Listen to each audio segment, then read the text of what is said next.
No, that's not it. Okay, see if I can go in here. Oh, it says there's 26 people watching.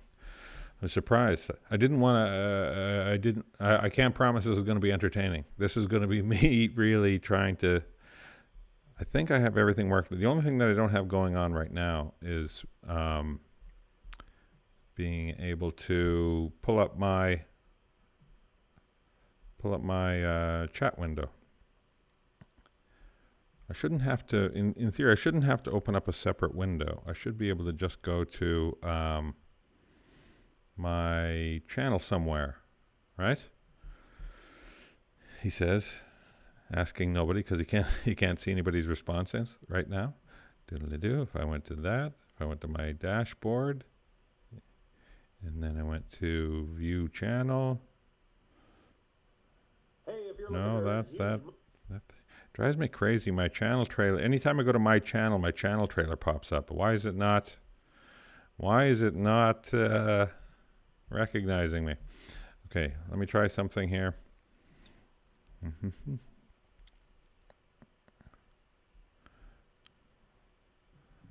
All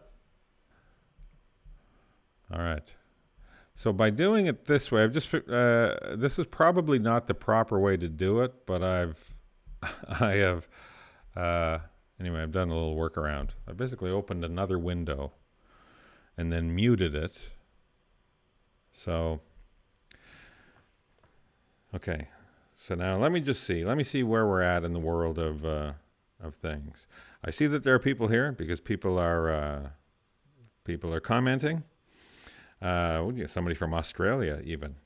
So yeah, this don't judge this live stream, Australia, based on this. This was simply a tech test to see if I figured out how to make OBS and YouTube work together. Okay, so I'm hearing that the sound is good. Bill says the sound is incredible. That's thanks to my Blue Yeti microphone.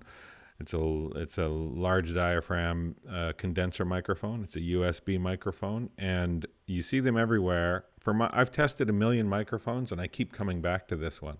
This, for me, is by far and away the best sounding microphone. And then it works so well. It's so easy. It just plugs into the OBS recognizes it. Your computer recognizes it. It's such a popular microphone that all the devices recognize it immediately, and you see it pop up. So for somebody like me who's not super tech advanced, any little step that simplifies the system is very welcome. So the quality microphone, the Blue Yeti, and then it's simple to use. So the sound is good. So I'm hearing the sound is good and the pick are fine, says Reason Realty 345. So this is a new, I'm also testing a new camera. I bought a separate webcam. This is a Logitech Brio, which is in theory a 4K cam. I'm not shooting in 4K, but 1080, full 1080p. And I wanted to do this because the other live stream that I did where I used the OBS software, OBS requires a lot from your CPU, and so your fan starts running a lot. So if I have my laptop sitting right up here so that I have a good view of the screen, it's right by the microphone. The microphone picks up the fan really loud. It's probably picking it up now, just not as bad because it's about a foot farther away from the microphone. So the picture's super sharp, says Bill. Great to hear. All right. So it seems to be like everything is working so far. Now I'm just going to test a little bit of the OBS, some of the graphics to see if they're coming up when I hit the buttons properly. The ButtPod logo should have popped up. I can't because I have a little bit of a delay. I'm playing with about a 7-second delay here, something like that. In theory, a smarter person, I see it's popped up on the screen now too. So a smarter person than me can figure out how to get your chat comments coming up on the OBS screen. So that I would just have to look at the OBS screen, which doesn't have the same delay, I don't think. Let me see. Pull up the OBS. Yeah, it doesn't have the same delay. So, like I said, a smarter person than me could figure out how to, and I'm going to do some more research because I want to be able to get the YouTube chat window, everything that you guys are saying. up on my OBS screen. That way I'll be in sync with what I'm seeing, because this is all very confusing. Anyway, testing a couple other things here. Testing the subscribe button. If you haven't subscribed yet, I don't know how you're here. First of all, if you weren't notified that I was going live just now, but anyway, welcome. If you haven't subscribed, there's the subscribe thing. I've seen it. I just saw it pop up now. Yeah, it's like a full 10 or 15 second delay that I'm dealing with here when I'm going on the separate feed. Trying one other thing here. No, that's no good. Okay, well, since I'm here, I'll answer a couple of questions. Since everything seems to be working out, also feel free to follow me on social media if you so like, at Brent Butt on Twitter and Instagram. I also have a Facebook. I wouldn't say a presence. I have a Facebook page that I run. It's just Official Brent Butt. So if you're more of a Facebook person, Official Brent Butt. But if you're Twitter or Instagram, at Brent Butt. But I'm trying to do more and more here. I really like the community feature here on YouTube, so I'm going to be doing more and more of that here. Anyway, so let's just get back to the logo and answer a couple of questions.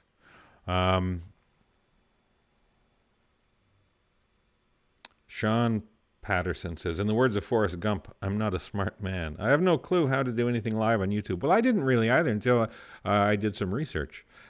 One of the fantastic things about YouTube is that anything you need to learn how to do, there's about 862 videos telling you how to do it. Of varying quality, of course, but you find the right ones. And man, you can learn how to do anything. And this is not my wheelhouse. I'm not a tech person. So if I can do this, I feel that 99.9% of the planet can do this. Mike Economo says, do you or are you ever planning on doing shows in the States? I wouldn't say planning, but it is on the radar. We're hoping that when Corner Gas Animated gets a U.S. broadcaster, I might go down to the States and do a little tour, a promotional tour, to promote the fact that I have this animated show on a U.S. broadcaster. So I want to do the U.S. and I want to do the U.K. and just kind of promote it. You know, I'd love to get back to Australia. I was there one time for the Melbourne Comedy Festival. So yeah, so in answer to your question, I do expect to do a little run in the States at some point. How extensive, I don't know, and where, I don't know. You can always let me know where you'd like me to play. You can either let me know on social media, like I said, or you can also always email me at TheButtpod@gmail.com. Okay, a couple more questions, and then I'm going to dive off because I'm feeling very happy. I'm feeling smug as you please because it looks like I've figured out how OBS and YouTube work together. All right, look, I got the groovy. Did you notice I had the two groovy angles down there? Here's my new webcam, and then I have this other angle down here, right? So like I said, have about a 15-second delay. So I assume you're seeing what I thought you were seeing in my mind. In 15 seconds or so, I'll be able to see it too. Will you be doing stand-up in Winnipeg soon? Asks Lawrence. Yeah, fairly soon. I'm doing the casino in Winnipeg coming up. Let me see if I can pull up my calendar here. What a time to be alive that I can, while we're doing this, I can just crack open the my calendar. It's this year sometime. It's not till September, though. In September, I'm going to be at the casino in Winnipeg. So hopefully you'll come out for that. All right. So somebody said it looks professional. I like that. Too bad it wasn't professional. It would be great if I was making a buck doing this. This would be awesome. If I could just sit here and yammer and answer people's questions while seated, oh man, what a dream gig that'd be. I have to figure out a way to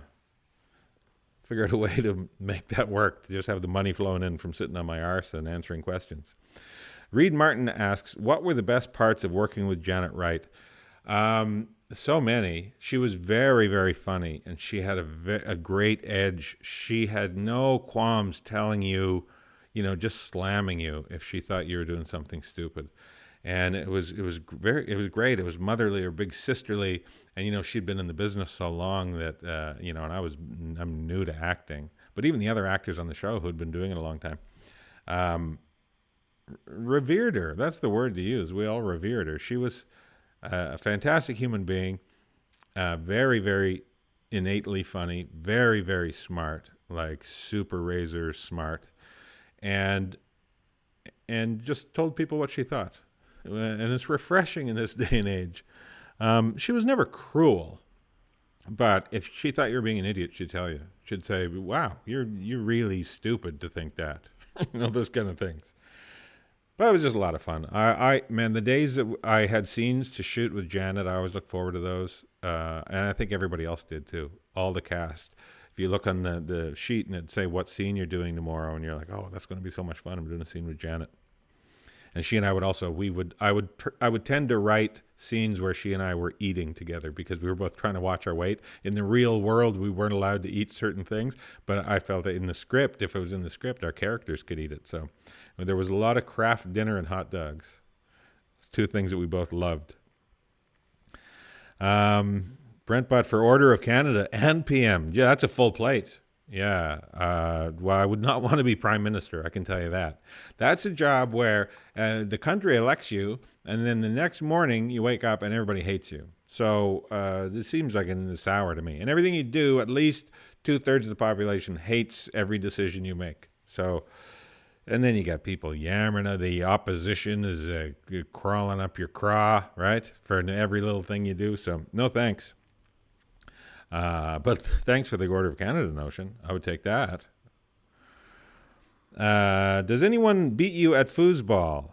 Asks, I agree with you. Yeah, on occasion. I would say I win. I would say I'm in the high end of average when it comes to foosball players. I used to be better than I am now, just because it's one of those things. The more you do it, the better you are at it, and I don't get to play it that often. Nancy never plays with me. Oliver doesn't have thumbs. So when my buddies come over, sometimes we'll have a game of foosball, and 7 out of 10 times I'll win. Maybe my buddies are terrible though. I got to consider that in there. Any sequel for Hiccups in the near future? No, I don't think so. There won't be. Hiccups was what it was. 26 episodes, fantastic, fun show to do. Oh, I've just got the low battery thing popped up on my computer, so we are going to have to wrap this up soon. Hiccups was a blast to do, and it's I think it's available on Crave TV. I think you can get it to download there. Anyway, a lot of fun to do. Great cast. And okay, well, do you watch wrestling, Brent? Asks Greg Gallant. This will be the last question, by the way. I don't anymore. I have nothing against it. I grew up loving watching pro wrestling. I used to watch Stampede Wrestling out of Calgary and WWF, which later became WWE. I love it. Very entertaining. For a while there, I got away from it because for a while in like the late 80s, early 90s, it seemed that they were, maybe mostly early 90s, there was very little wrestling going on and all the yammering, all the soap opera in between, and very little actual wrestling. I want to see a few more matches. As I understand it from people who watch it more regularly than me now, there are a lot of good matches, a lot of good fun matches. And so I might get back into it. I wouldn't know where to turn though right now. WWE, what's still around? Let me know. Leave me a comment. Tell me what's some good wrestling to watch. All right, my battery is running low. Everything seems to have worked successfully. So now it's just a matter of pressing the stop stream button. I think that's all that needs to happen. So thanks for hanging out while I did this little test. Thanks for your patience. And I'll do another full live stream again soon, maybe next weekend. All right. Thanks, everybody. Talk to you soon.